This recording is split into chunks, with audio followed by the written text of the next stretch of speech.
是 Venture Partners 共同创办人田中章雄。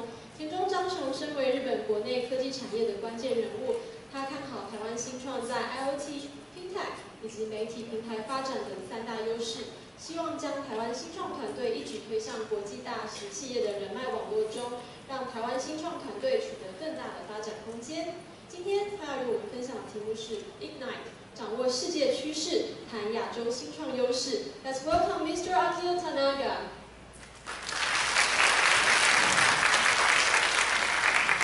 Thank you very much. I'm Akio Tanaka from Infinity Ventures, and before I start, I'd also like to thank Jinjibu for inviting me to speak here, and also Hohahoe for continuing support for our fund.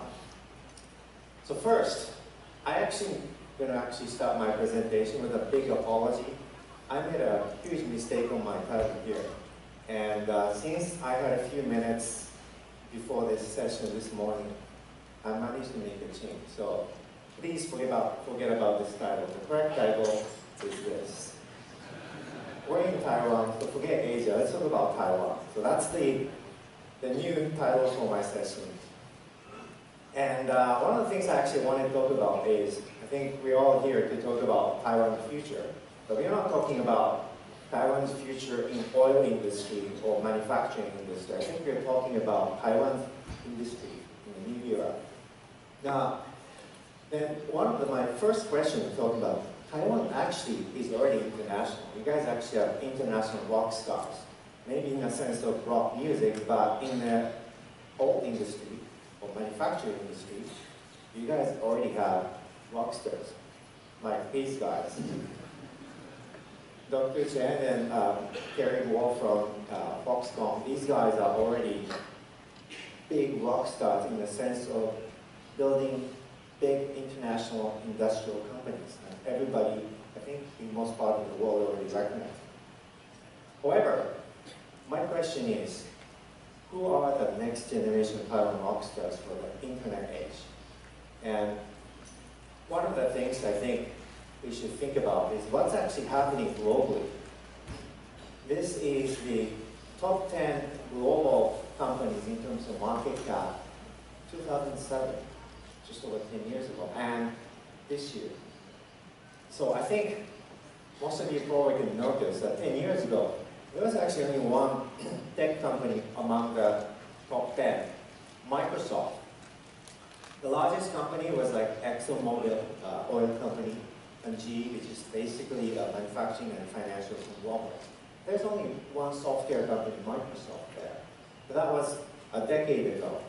But today, let's take a look, 2018, who's dominating the top 10? I think we took this number a few months ago, so I think some of the actual order may have changed in a couple of months, but still, top 10 are dominated by companies like Apple, Amazon, Google, Microsoft, Facebook, and then comes Chinese companies, Alibaba, Tencent. Basically, today, it's no longer oil companies, banks, manufacturing companies dominating the top 10 globally. It's actually new generation of software companies and internet companies. Okay, then what about Taiwan? We also did a quick study of Taiwan. Taiwan is still stuck in a decade ago. So there's no software tech companies in top 10. But one of the things I want you to think is, don't feel bad. You're not alone. If I did the same thing for Japan, Japan is just as screwed up as Taiwan is. So we're in the same boat. So I'm actually here to discuss how can we, countries like Japan and Taiwan can get out of this 2018 structure or 2007 structure, basically old economy into the new economy. So that's the key topic of my discussion today. So considering this, where can we go next? What's next? So because we're actually VC investors, the only thing we can do is actually think about this topic from the point of view of startups. And I have been investing in Taiwan for almost almost I think over 10 years. First time I was here to look at companies was back in 2005, so about 13 years ago. I was here. At the time, I was running the Adobe's US software company, Adobe's corporate VC. The first time I here, I knew nothing about Taiwanese internet company. I think at the time, like companies like PC Home was already there, but very few Taiwanese internet companies. And at that time, we were interested in investing in internet media entertainment space. And I went into this small software company in Taiwan called KKBox. And the founders of KKBox told me that in Taiwan, most people at the time was downloading music illegally. And the biggest music service was actually illegal website. And nobody was paying for music. And they said, but they're going to create a paid-for legal music service when the biggest competitor was free. And it was really stupidest idea I've ever heard. And I went back and discussed with my US colleague. They said, yeah, this is really stupid. Akio, you should invest.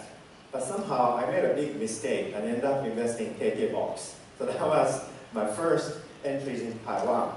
And it turned out that mistake was actually not a mistake at all. KKBox was the first internet music service, streaming music service. They're actually ahead of Spotify.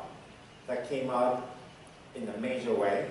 And I think to date, Spotify has been bleeding a lot of money, but actually KKBox actually makes money in streaming music. So I think Taiwan should be proud that something like internet music streaming actually didn't come out of the US or Europe, actually came out of Taiwan first and became the first company to establish successful business model. So that was 10 years ago. And since then, we've been looking at a lot of Taiwanese startups and we've been thinking, okay, what can we do here to find more successful cases? And today we're actually looking at a few of the key themes in Taiwan. This is for our own internal strategy. So we think AI is actually very interesting. We've already invested in some AI companies in Taiwan, and blockchain and fintech. Not for our fund, actually, these two are kind of related. I think a lot of new fintech is driven by blockchain companies. And then I think there's also sharing economy and IoT. I think these are also some of the new areas I think that's very interesting in Taiwan. Let's give you some illustration of, okay, how do we actually put these concepts into real companies? So these are some of the companies we found, and not all, but maybe half of them are portfolio. So on entertainment, we've invested in Ichi, which most of you here probably don't admit you have on your phone, but I know you all are users. And we also invest in KKBox's new effort, KKTV, and a company like Pinkoi, which is already Asia's largest designer marketplace.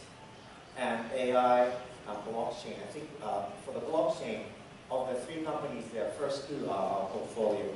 But we think these are actually very interesting Taiwanese companies. And from our point of view, we actually have one common theme that's kind of cut across all four areas for Taiwan investment, which is we look for very strong Taiwanese engineering team. We don't actually, sorry, if you're like a businessman here, we don't actually invest in Taiwanese business people. We don't do that. We actually invest in Taiwanese engineering teams. That's our key. And we also look for those Taiwanese engineering teams with strong background and ability to create international services. Pretty much all the services we invest in Taiwan, they're actually, of course they start from Taiwan, but they have international ambition, or they're already doing international services. So these are some of the key criteria we look for, and we have identified already a few companies and executed a plan. Okay, I think I mentioned international, but I think most of the time when VCs look at Taiwan, this is, I think, the problem they find.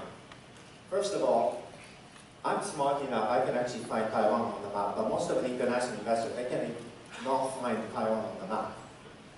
However, even if you find it on the map, people have this problem. Okay, well, population is too small, the market is too small, so you cannot really make an investment, make a successful case. I think you can still invest in successful local business, and I think it could be also very profitable business, but you have this problem of scale if you just focus on the domestic market. And we've been thinking about, okay, how can we deal with this situation?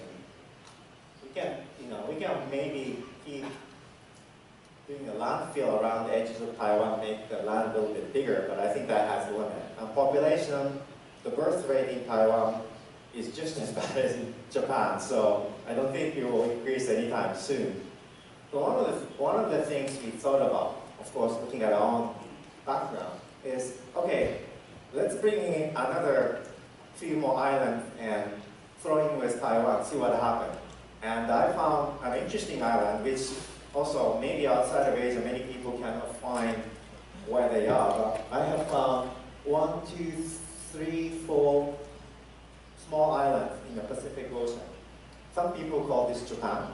And what happens is, if you actually combine this economic zone, Taiwan plus Japan, it's actually not bad. I'll actually give you some numbers later. So we think there might be actually some interesting opportunities by combining Taiwan's market with Japanese market and do something here. And let me illustrate this point a little bit later. But starting from kind of history lesson, actually between Taiwan and Japan, there's been a lot of past economic collaborations. So when the current rock stars of Taiwan, meaning people from manufacturing industry, they started working in Japan many decades ago. There's a lot of partnerships around manufacturing and technology transfer. I think that's how a lot of the partnership happened in the last industry. And I think we have also seen this in more recent cases like China Trust acquiring Tokyo Star Bank and the Foxconn, of course, acquiring Sharp. And I think now, historically, this industry has shown very strong cases and also actually seen progress towards now Taiwanese companies even acquiring Japanese companies. What about our sector, internet sector? Well, did you know this? Taiwan plus Japan for, not Apple, but for Google's App Store is actually a bigger market. It's actually the biggest market, bigger than US, bigger than China. China, of course, they're kicked out of Google App Store, so they are not in play. But even if you look at actually, I think if you combine Google's App Store plus Apple's App Store, Taiwan plus Japan is already one of the largest markets in the world. So actually, having access to a larger market is not a bad thing to start with. Now, let's look at a little bit more other numbers. So Japan, of course, is not the biggest stock market, but actually second largest. And for some of you who are actually trading in cryptocurrencies, Japan is actually one of the largest Bitcoin exchanges. Of course, it's been also one of the largest Bitcoin disasters in the past. I think 2 of the largest Bitcoin thefts around the world actually happened in Japan. So Japan is upfront on cryptocurrency, which is one of the reasons actually we're interested in Taiwanese blockchain companies, because having access to Japan market is very interesting. Now, what about Taiwan? Well, Taiwan actually has interesting also numbers. So in terms of Google App Store, I mentioned they're actually I think Taiwan is the 5th largest market for Google's apps. And you can see other numbers actually not bad. I think Taiwanese actually use it very active on mobile phone and social media. And I think that, meaning even though the entire economy is not quite like the US, where everything is now moving towards internet and software industry, but Taiwanese industry is left behind. But Taiwanese consumers are already up ahead in this new age transformation. So what can we do? So we're thinking about a new kind of model where we actually can find one of the best Taiwanese engineering teams, product teams, and give them access to Japanese market. And I have done this already. Company like KKBox, we call it ECG4. These are the companies we've already founded in Taiwan and made their business in Japan. And in actually works quite well for several reasons.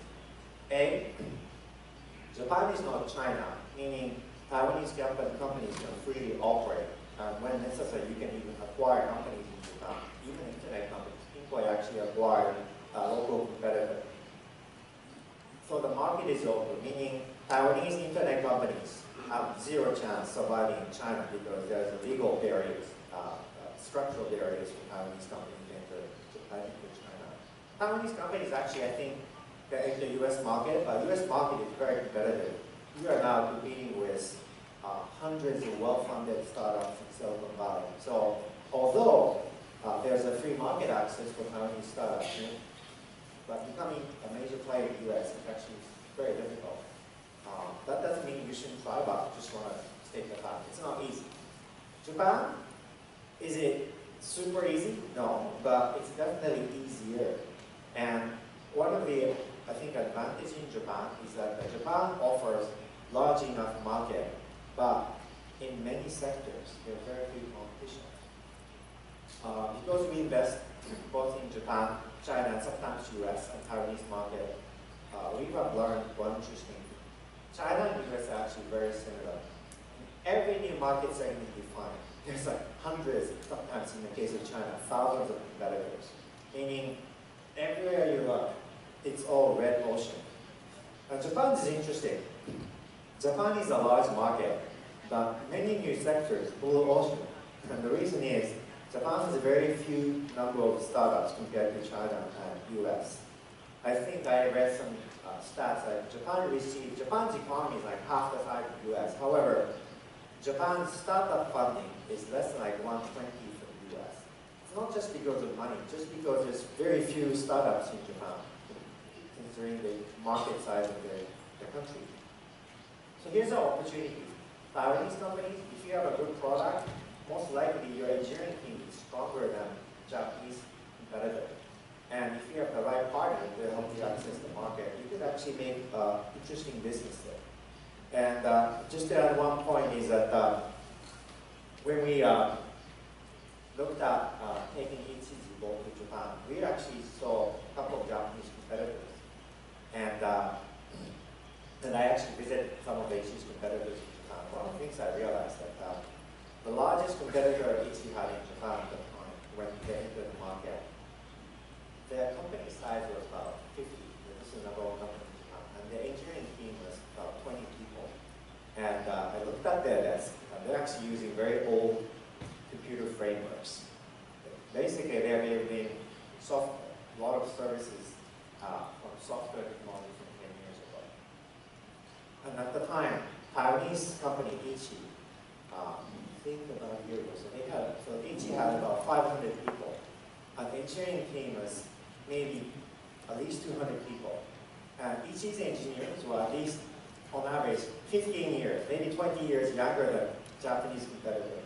And because these are younger engineers, and they're also using the latest technology, so we realized, wow, even though a Japanese competitor has been around for several years, Ichi actually has better technology, better tech team, and much, much younger generation of engineers building future products. So we realized actually this exists in many, many different categories. So our secret sauce here on Green is actually bring Taiwanese, especially young companies led by young engineers, using the latest tech to go attack Japan. Because Japan is full of companies using old technology. And here's actually, I think, an interesting opportunity for Japan. So, a few examples of things we have done in the past. So KDDI is the second largest telecom company in Japan. And during the era of feature phones, this is before iPhone, so before smartphones were around, KDDI was actually the largest online music service in Japan on the feature phone. And then looking at the international trend, realized iPhones are coming, Android phones are coming, and they realized the team couldn't really build a strong smartphone music service. This is about 8-9 years ago. So at the time, I actually did a matchmaking because I was already sitting on the board of KDBox, and I also knew KDDI wanted to shift from feature phone music service made the match, and as a result, KKBOX was able to enter the Japanese market, and today, all of KDDI's smartphone music services are actually run by KKBOX. They also actually run one of the larger video services, like a kind of equivalent of Netflix in Japan, run by KDDI. So here's actually one thing we realized. When KDDI looked at KKBOX, they realized at the time, KKBOX has already had the largest engineering team in the world making streaming music. They couldn't find anything like that in Japan. And here is the opportunity. So today, KKBOX has successfully entered the Japanese market. Although some of it is actually under the KDDI brand, so maybe not everybody in Japan knows KKBOX name. However, KKBOX is already making very good profit from the Japanese market because of this opportunity. Lesson? Take Taiwan Tech and go to Japan to make money.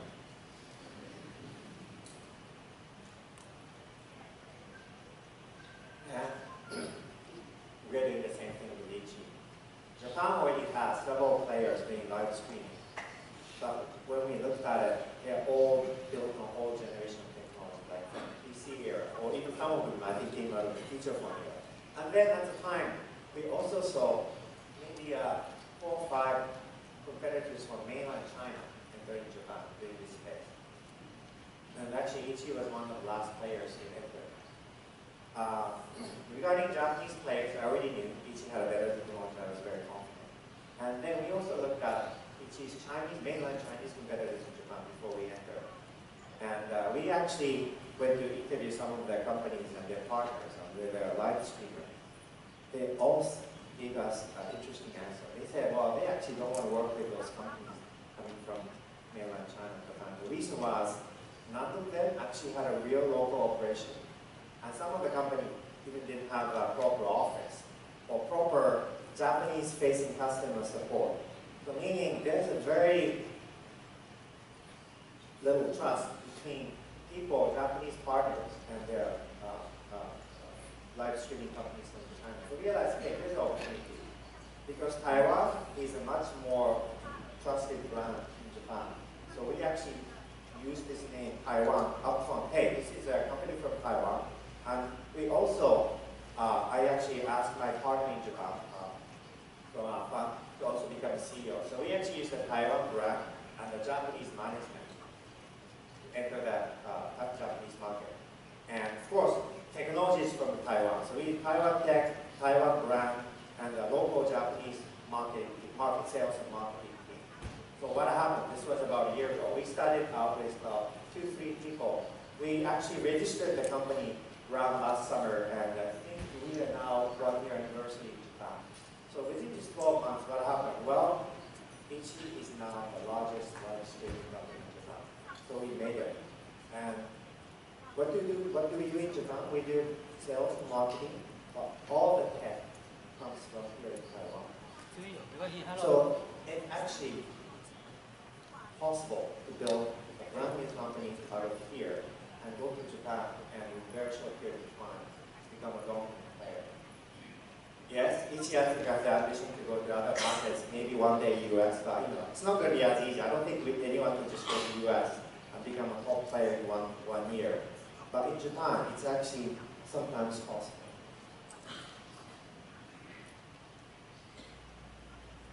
Okay.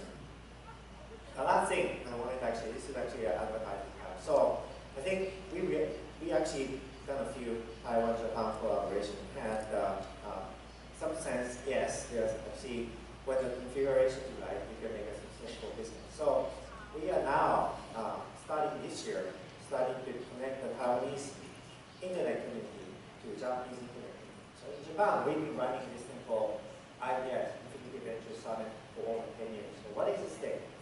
It's the largest community of internet CEOs. Every year, we do 2 IBS sessions in Japan, and every time we get about 500 to 700 internet CEOs in Japan. So this is the largest gathering of tech CEOs. And for the first time, we brought this event to Taiwan. That was last June. We had actually over 1,000 people participating in this, and actually was the largest event we have ever. And I think it